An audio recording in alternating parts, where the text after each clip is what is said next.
जरा सोचिए, एक बिल्कुल नई चमचमाती बाइक या कार जिसके प्रोमो चल रहे हैं, लॉन्च की तारीख भी पक्की है, और फिर अचानक शोरूम तक पहुंचने से पहले ही उस पर रोक लगा दी जाती है।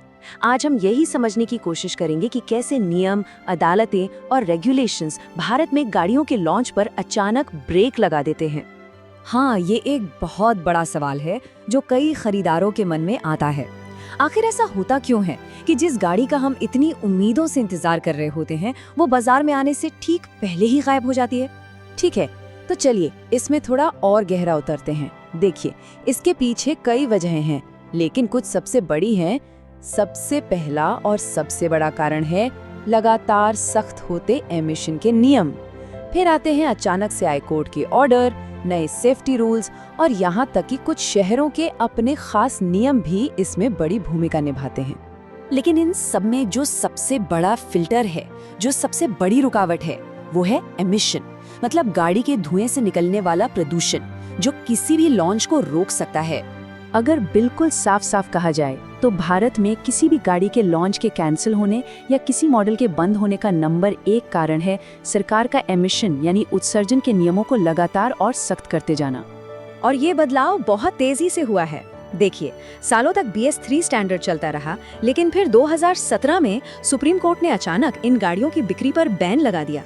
इसके बाद इंडस्ट्री को बहुत जल्दी पहले BS4 और फिर सीधे BS6 पर शिफ्ट होना पड़ा। ये एक बहुत बड़ी छलांग थी। BS6 ने तो डीजल इंजन से निकलने वाले नॉक्स प्रदूषण को करीब 70% तक कम कर दिया। और अब RDE फेज 2 के साथ नियम और भी सख्त हो गए हैं। मतलब अब गाड़ियों को लैब में नहीं बल्कि असली सड़कों पर टेस्ट पास करना होगा। इससे कंपनियों पर लगातार दबाव बना हुआ है। तो ये BS नॉर्म्स आखिर हैं क्या? इसका मतलब है भारत स्टेज एमिशन स्टैंडर्ड्स। ये सरकार के बनाए हुए स्टैंडर्ड हैं जो इंजन से निकलने वाले प्रदूषण को कंट्रोल करते हैं। और हर नया स्टेज मतलब और भी कड़े नियम। साल 2017 ऑटो इंडस्ट्री के लिए एक टर्निंग पॉइंट था। इसी साल सुप्रीम कोर्ट के एक ऐतिहासिक फैसले ने उन सभी BS3 गाड़ियों की बिक्री और रजिस्ट्रेशन पर रोक लगा दी जो नए नियमों पर खरी नहीं उतरती थीं। इस एक फैसले ने रातों रात पूरी इंडस्ट्री की तस्वीर ही बदल दी। तो इसका असली दुनिया में क्या असर हुआ?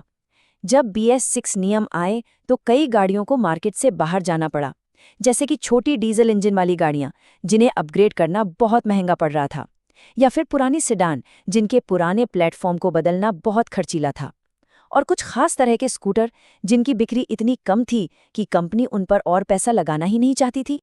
तो बात यह है कि कंपनियों के सामने एक बहुत मुश्किल फैसला आ गया था।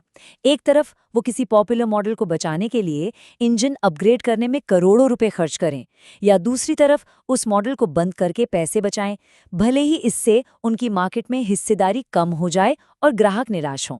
चलिए अब एमिशन से थोड़ा आगे बढ़ते हैं और देखते हैं कि कैसे लोकल नियम और अचानक लगने वाली रोक भी गाड़ियों के लॉन्च में एक बड़ी बाधा बन सकती है। कभी कभी ऐसा होता है कि पूरे देश के लिए बने प्लान पर स्थानीय नियम भारी पड़ जाते हैं, खास तौर पर दिल्ली NCR जैसे इलाकों में जहां प्रदूषण की वजह से नियम बहुत सख्त हैं। यहां अदालतें अचानक किसी खास तरह के डीजल इंजन के रजिस्ट्रेशन पर रोक लगा सकती हैं, जिससे कंपनियों के पूरे देश के लिए बनाए गए प्लान्स पर पानी फिर जाता है। प्रदूषण के अलावा एक और बहुत बड़ी वजह है सेफ्टी।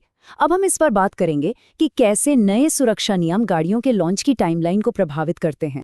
इसे टू व्हीलर्स के मामले में बहुत साफ साफ देखा जा सकता है।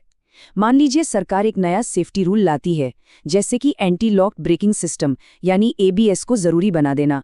अब जो मॉडल्स लॉन्च होने ही वाले थे उन्हें वापस से डिजाइन करना पड़ता है, जिसमें पैसा और वक्त दोनों लगता है। नतीजा, लॉन्च या तो लेट हो जाता है या फिर कैंसिल ही कर दिया जाता है। और बात सिर्फ गाड़ी के स्पेक्स तक ही सीमित नहीं है। बाइक टैक्सी जैसे नए बिजनेस मॉडल्स को भी अलग अलग राज्यों में कानूनी मुश्किलों का सामना करना पड़ता है, जिसका सीधा असर उन गाड़ियों की खरीद और तैनाती पर पड़ता है जो इन सर्विसेज के लिए इस्तेमाल होती हैं। तो इन सभी नियमों का, इन सभी बदलावों का असर आखिर किस किस पर पड़ता है? चलिए इसके बड़े इम्पैक्ट को समझते हैं। इसका असर कई लेवल पर होता है। सबसे ज्यादा असर तो ग्राहकों पर पड़ता है, जिनके पास गाड़ियां खरीदने के ऑप्शन कम हो जाते हैं और जिनकी बुकिंग्स अटक जाती हैं। फिर सीधा असर कंपनियों पर होता है, जिन्हें बहुत बड़ा फाइनेंशियल नुकसान झेलना पड़ता है। लेकिन इस पूरी कहानी का एक दूसरा पहलू भी है।